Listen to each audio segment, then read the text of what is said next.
Hello viewers, हमारे channel में आपका स्वागत है। आज हम बात करेंगे दांतों के प्रकार के टाइप्स ऑफ टीथ के बारे में बात करेंगे। उसके पहले जो है हम दांतों के कार्य के बारे में थोड़ा सा जान लेते हैं। दांत का कार्य जो होता है, हम भोजन करने के, भोजन को काटने के, चबाने के कार्य में लाते हैं और मुंह में जो है जो जीभ जो है साथ में लार को मिलाने का कार्य करती है और भोजन को पूरा क्रश करने के जो है कार्य करते हैं। ये सभी पूरा भोजन को काटने, कुतरने जो है जो सभी कार्य होते हैं जो हमारे 4 प्रकार के दांत करते हैं। ठीक है, 4 प्रकार के दांत यहाँ पे हमने पहले से लिख रखे हैं: इंसाइजर, कैनिन, प्रीमोलर और मोलर। ठीक है, हिंदी में थोड़ा जानने की इसमें आवश्यकता है, आप जानते रहिए, भविष्य में आपको जरूरत पड़ेगी तो समझ सकेंगे। इंसाइजर को कृंतक कहा जाता है, कैनिन को रदनक, ठीक है, प्रीमोलर को अग्रचर्वणक और मोलर को चर्वणक कहा जाता है। ठीक है, मनुष्य में 2 बार दांत आते हैं। एक जब बच्चा छोटा होता है तब जो दांत आते हैं उसको मिल्क टीथ कहा जाता है। मिल्क टीथ इसलिए कहा जाता है क्योंकि जब वो दूध पीता रहता है तभी उसके दांत निकलने लगते हैं, तो मिल्क टीथ। और ये मिल्क टीथ जब बच्चा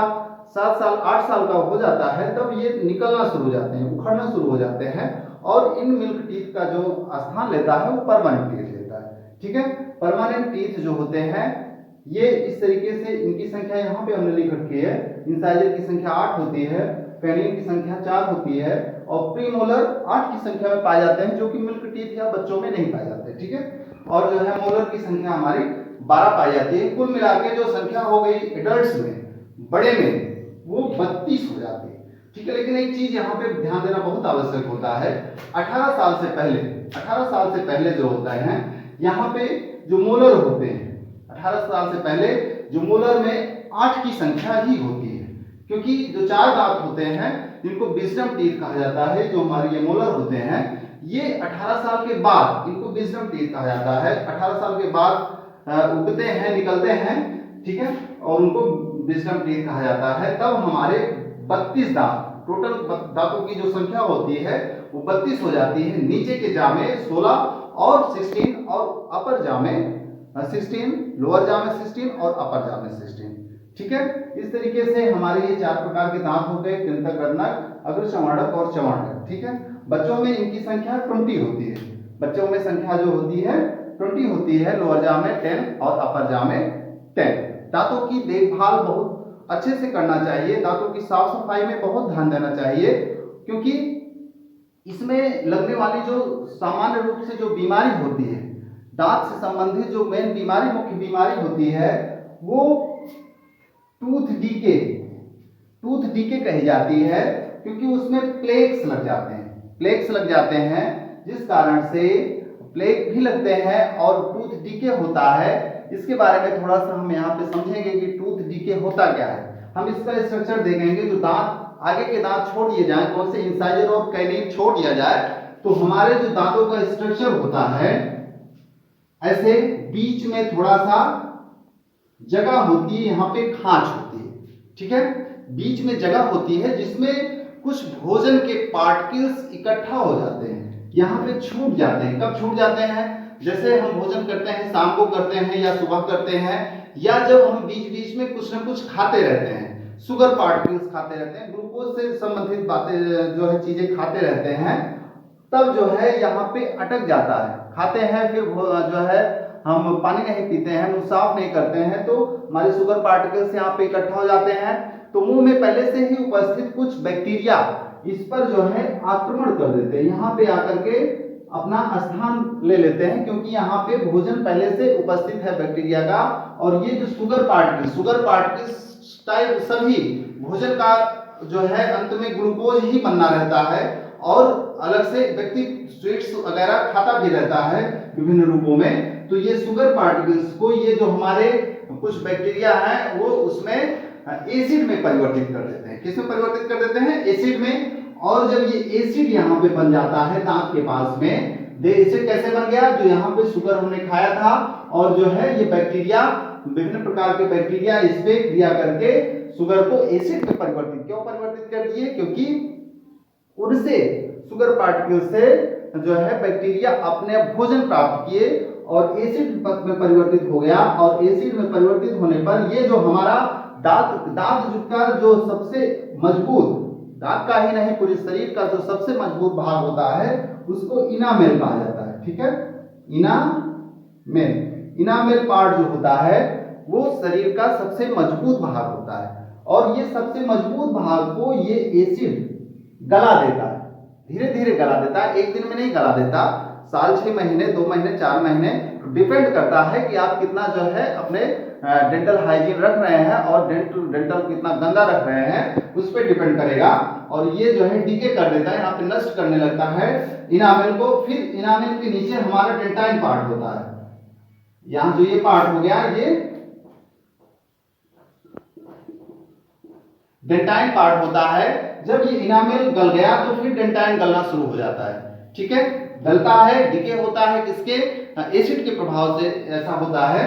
तब डेंटाइन गलेगा, तब जो है फिर यहाँ पे हमारी खून की नसें होती हैं और यहाँ पे पल्प होता है। ठीक है, खून की नसों तक जब एसिड का प्रभाव पहुंच जाता है तब जो है व्यक्ति के दांतों में दर्द होने लगता है, सेंसेशन होने लगता है और व्यक्ति को जो है दांत निकलवाना पड़ जाता है। ठीक है, ऐसी परेशानियां ज्यादातर बच्चों में आती हैं। और जो बैड हैबिट्स लेडीज होती हैं या बैड हैबिट्स लोग होते हैं जो बार बार तरह तरह की फूड पार्टिकल्स या शुगर से रिलेटेड चीजें खाते रहते हैं और अपने मुंह को अच्छे से साफ नहीं करते हैं, उनको ये सब परेशानी आती है और एसिड बनता है जिससे जो है दांत डीके हो जाता है। इससे बचने का एक शब्द और है इसमें, प्लेग का निर्माण जो है सामान्यतः सभी में होता है।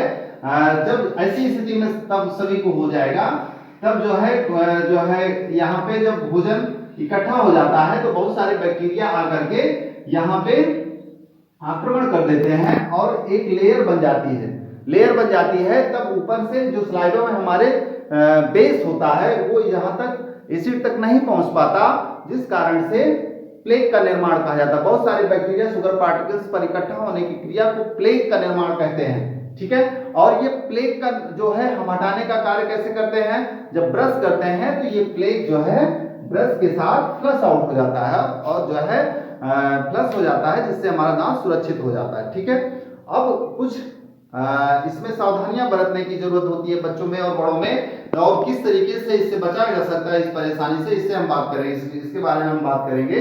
इस परेशानी से बचने के लिए अपने दांतों को बराबर साफ करना चाहिए और शाम को रात को भोजन के पश्चात अपने दांत को ब्रश को अच्छे से साफ करना चाहिए, ताकि रात भर जो हमारे मुंह में किसी भी प्रकार का फूड पार्टिकल्स बचा न रह जाए, जिससे उसमें कोई बैक्टीरिया एसिड में शुगर को परिवर्तित ना कर सके। ठीक है, और जो है सुबह भी बहुत से लोग जो है सुबह उठने के बाद तुरंत ब्रश करते हैं, और वो ज्यादा नितांत आवश्यक नहीं है। नितांत आवश्यक ये होता है कि हम तब ब्रश करें, मुंह को साफ करें जब जो है भोजन जो है आपके मुंह में कुछ भोजन हो या कुछ खाए पिए हो, तब जो है आपको भोजन जो है ब्रश करने की नितांत आवश्यकता होती है, जिसके पश्चात आपके मुंह साफ हो जाता है, दांत साफ हो जाते हैं।